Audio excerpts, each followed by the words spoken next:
Welcome to the tech gig junction. तो चलते हैं हम लोग अपने अपने क्या गिग्स फॉर गिग्स की वेबसाइट पे। ठीक है, तो ऐसे ही पहुँचते हम लोग पहुँच जाएंगे अपने ये इंटरफेस पे। और ये रहा हमारा गिग्स फॉर गिग्स का इंटरफेस। ठीक है, इस तरह से हम लोग डार्क मोड कर देते हैं, डार्क मोड ज़्यादा अच्छा लगता है। ठीक है, और फिर practice problem of the day section पर गए और आज है 21 फैब। ठीक है, और जैसा कि आपको पता नहीं होगा, बता देता हूँ, तो हर 21 फैब को GOG एक जॉबाथॉन हायरिंग चैलेंज करवाती है। ठीक है, आप यहाँ जाके जब देखेंगे ना कॉन्टेस्ट जॉबाथॉन हायरिंग चैलेंज, जब इसको क्लिक करेगा ना तो यहाँ पर 21 फैब आज जॉबाथॉन करवाने वाली है। ठीक है, और इस जॉबाथॉन के फ़ायदे बहुत हैं। ठीक है, आप जैसे कि कंपनीज जो उसमें आती हैं, GOG के पोर्टल में जो कंपनीज होती हैं, अगर आप इसमें अच्छा परफॉर्म करते हैं तो आपको एज अ इंटर्न हायर किया जाता है। ठीक है, देख रहे हैं आज GOG गेट हायर। अगर आज किसी का रैंक अच्छी होगी, ठीक है, तो वो डेफिनेटली इन चीज़ों में हायर होने वाला है। ठीक है, और इसमें 3 DSA कोडिंग प्रॉब्लम्स होते हैं, 5 MCQ ऑन प्रोग्रामिंग लॉजिक्स होते हैं, और logical reasoning, quantitative aptitude. Total 175 marks का होता है। ठीक है, और कोडिंग प्रॉब्लम्स होते हैं 3, और 15 तो क्वेश्चन होते हैं जो कि 75 मार्क्स के होते हैं, और ये 100 मार्क्स का कोडिंग प्रॉब्लम होता है। ठीक है, और ये स्टार्ट कब से होता है? रात 8 बजे से। ठीक है, आज रात के 8 बजे स्टार्ट होने वाला है और ख़त्म 10 बजे होता है। तो रात 8 बजे के 10 बजे के बीच में आप कभी भी क्वेश्चन सॉल्व कर सकते हैं। एंड इफ़ यू वांट कि मैं इस पे वीडियो बनाऊं कि इसको कैसे अटेंड करें, इसकी क्या ट्रिक होंगी, ठीक है, वो मैं ज़रूर शेयर करूंगा। लेकिन अगर आप कमेंट करेंगे और लाइक करेंगे, सब्सक्राइब करेंगे, तभी मैं शेयर करूँगा। ठीक है, तो इस तरह से ये चीज़ मैंने एक बता दी नहीं। ठीक है, तो चलिए अब हम लोग चलते हैं अपने प्रॉब्लम पे। तो आज है प्रॉब्लम हम लोग का पैरेंथेसिस चेकर। हालांकि पैरेंथेसिस आप जानते हैं, एज अ प्रोग्रामर पैरेंथेसिस मतलब वही होता है ब्रैकेट ओपन ब्रैकेट क्लोज। ठीक है, वही स्मॉल ब्रैकेट जो होता है उसको पैरेंथेसिस बोला जाता है यहाँ। और R21 फैब एक पूछा कहाँ गया है? Flipkart, Amazon, Microsoft, Snapdeal, Oracle, Walmart, Adobe, Google. ठीक है, गूगल में भी पूछा गया। तो इस तरह के क्वेश्चन बहुत यूज़फुल होते हैं। और चलिए, हम लोग की टोटल 24 डिग्री स्ट्रिक मेंटेन है। सॉल्व प्रॉब्लम क्लिक करते ही पहुंच जाएंगे हम लोग अपने प्रॉब्लम सेक्शन में। तो आज हम एक ऐसे प्रॉब्लम के बारे में बात करेंगे जिसमें हमें एक स्ट्रिंग दी गई है। ठीक है, जो सिर्फ इन कैरेक्टर से बनी है, जैसे कि आप देख रहे हैं स्मॉल ब्रैकेट, कर्ली ब्रैकेट और बिग ब्रैकेट। ठीक है, हमें ये चेक करना है कि ये स्ट्रिंग वैलिड है या नहीं। तो एक स्ट्रिंग कब वैलिड होती है, इसमें कंडीशन देखा है। तो एक स्ट्रिंग कब वैलिड होती है? जब हर ओपन ब्रैकेट का कॉरस्पॉन्डिंग, ठीक है, हर ओपन ब्रैकेट का कॉरस्पॉन्डिंग सेम टाइप का क्लोज ब्रैकेट। ठीक है, ब्रैकेट सही ऑर्डर में क्लोज होना चाहिए। एग्जांपल में जैसे कि आप यहाँ देख रहे हैं तो ये ट्रू होगा, क्योंकि यहाँ देखिए जैसे कि ओपन हो रहा है वैसे क्लोज भी हो रहा है, तो all the brackets are well perform. ठीक है, यहाँ सारे ब्रैकेट सही तरीके से बैलेंस्ड हैं। अब अब हम बात करेंगे तो यहाँ पर भी अगर देख रहे हैं तो सारे ब्रैकेट बैलेंस्ड हैं, सब ओपन क्लोज सही है। ठीक है, और यहाँ पर देखा जाए तो एक नहीं बंद हुआ है, स्मॉल ब्रैकेट जो है नहीं बंद हुआ, तो ये फॉल्स है। ठीक है, तो इस तरह से इसको भी देखा जाए तो इसमें एक ब्रैकेट नहीं है, कर्ली ब्रैकेट, तो ये भी फॉल्स है। तो हमको कंस्ट्रेंट दिया गया है। तो आखिर हम इसको सॉल्व कैसे करेंगे? तो इसका अप्रोच है कि हम स्टैक डेटा स्ट्रक्चर का यूज़ करेंगे। स्टैक, ठीक है, LIFO, last in first out principle पर काम करता है, जो इस प्रॉब्लम के लिए परफेक्ट है। तो पहले क्या करेंगे, एक एम्प्टी स्टैक। तो हमें जो है क्लास सॉल्यूशन दिया गया ऑलरेडी। ठीक है, तो हम लोग को फंक्शन भी डिफाइन किया गया है। ठीक है, फंक्शन भी ऑलरेडी डिफाइन है, तो हमें कुछ ज़्यादा उसमें करना नहीं है। और फिर इसके बाद हम अब अपना कोड लिखेंगे। ठीक है, क्लास और फंक्शन डिफाइन है, सॉल्यूशन नाम की एक क्लास बनाई गई है, और इस बैलेंस नाम का फंक्शन है जो कि स्ट्रिंग एस लेता है। ये फंक्शन चेक करेगा कि एस वैलिड पैरेंथेसिस है या नहीं।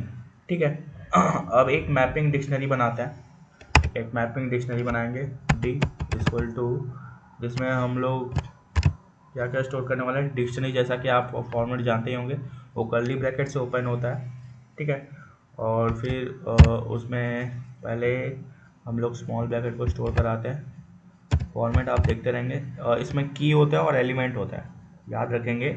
डिक्शनरी में की होता है और उसके एलिमेंट होता है। तो इस तरह से हम लोग, ठीक है, और फिर दूसरा ब्रैकेट लेंगे। दूसरा ब्रैकेट क्या होगा हम लोग का? सपोज लीजिए कर्ली ब्रैकेट ले लेते हैं। ठीक है, चलिए कर्ली ब्रैकेट ले लेते हैं और फिर इसमें भी हम लोग ये ले लेते हैं और फिर हम लोग बिग ब्रैकेट ले लेते हैं। ठीक है, ओपन और क्लोज देखते रहेंगे आप। ठीक है, ओपन और क्लोज्ड, थोड़ा गलत हो गया, आई होप अब सही होगा। हाँ अब सही है, लेकिन ये अब सही है। ठीक है, और फिर इसके बाद हम लोग लेंगे एक बिग ब्रैकेट, बिग ब्रैकेट ले लिए। ठीक है, कॉमा लगाएंगे। अब बिग ब्रैकेट की बारी आ गई है, बिग ब्रैकेट ले लिए और उसके बाद सामने ये और फिर ये फिर ये। ठीक है, लेकिन फिर भी कुछ गलती है, हम लोग जो है इसको ऐसे कर लेंगे और इसको ऐसे कर लेंगे। ठीक है, तो इस तरह से हमने एक डिक्शनरी, मैपिंग डिक्शनरी है जो क्लोजिंग ब्रैकेट को उनके कोरस्पॉन्डिंग ओपन ब्रैकेट से मैप करती है। ठीक है, एग्जांपल में जैसे इसका अगर ओपनिंग ब्रैकेट होगा तो इसका ये क्लोजिंग ब्रैकेट होगा। ठीक है, ये क्लोजिंग ब्रैकेट है तो ओपनिंग ब्रैकेट है, क्लोजिंग ओपनिंग क्लोजिंग ओपनिंग। ठीक है, इस तरह से हम लोग कर देते हैं इसको क्लोज। ठीक है, और फिर इसके बाद हम लोग क्या करने वाले हैं कि ये एक एम्प्टी लिस्ट बनाने वाले हैं, क्यू। क्या बनाने वाले हैं? एम्प्टी लिस्ट क्यू बनाने वाले हैं। ये लिस्ट का फॉर्मेट है पाइथन में। ठीक है, प्रॉब्लम उतना ईजी है। फिर एक कंडीशन लिखने वाले हैं फॉर आई इन रेंज। ठीक है, इस टैग में हम ओपनिंग ब्रैकेट स्टोर करेंगे और उनको क्लोजिंग ब्रैकेट। ठीक है, इस टैग में क्या करेंगे, ओपनिंग ब्रैकेट स्टोर करेंगे और उनको क्लोजिंग ब्रैकेट से मैच करेंगे। अब लूप चलाएंगे हर कैरेक्टर के लिए। ठीक है, लूप चलाएंगे एस के हर कैरेक्टर के लिए, आई के एक एक करके एस के हर कैरेक्टर लेगा। ठीक है, फॉर आई इन रेंज नहीं, फॉर आई इन एस। ठीक है, जिसमें हम लोग क्या करेंगे, कंडीशन लगाएंगे, चेक करते हैं कि आई क्लोजिंग ब्रैकेट है या नहीं। इफ आई इन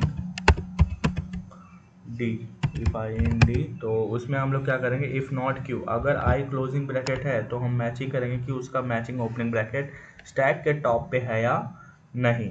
ठीक है, तो स्टैक एम्प्टी है या टॉप एलिमेंट मैच नहीं करता। ठीक है, उसके लिए हम लोग कंडीशन लिखेंगे इफ नॉट क्यू। ठीक है, if not Q, not Q का मतलब है स्टैक एम्प्टी है, इसका मतलब ब्रैकेट बैलेंस्ड नहीं है। नॉट क्यू और क्यू ऑफ -1। ठीक है, is not equal to, is not q of -1 is not equal to d of I, क्या d of I। अब इसमें क्या कि हम लोग q of -1 is not equal to D of I, अगर स्टैक का टॉप एलिमेंट आई की कोरस्पॉन्डिंग ओपनिंग ब्रैकेट से मैच नहीं करता तो इनवैलिड है।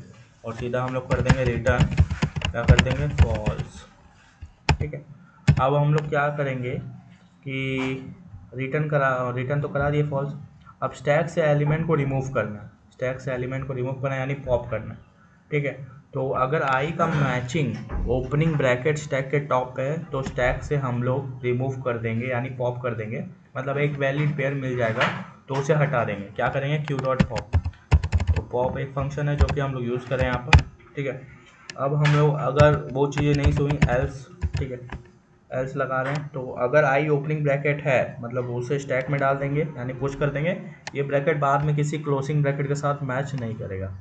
ठीक है, और फिर हम लोग क्या करेंगे, क्यू डॉट अपेंड लास्ट में ऐड कर देंगे।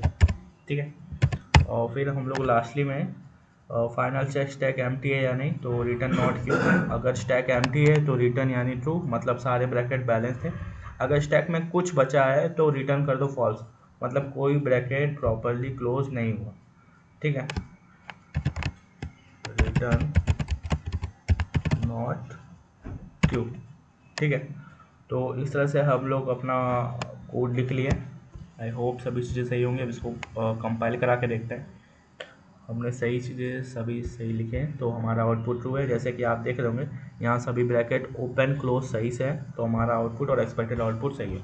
अब ऐसे करते हम लोग सबमिट कर देंगे। जब सबमिट कर देंगे तो सक्सेसफुली हम लोग का प्रॉब्लम आज का सॉल्व हो जाएगा, जो कि है आज का स्ट्रिक 25 डे। और इस तरह से हम लोगों ने स्ट्रिक मेंटेन रखी हुई है। अब मिलते हैं हम लोग कल यानी 26th डे पर। So till then keep learning, keep watching and keep growing the Tech Geek Junction. Thank you for the watching.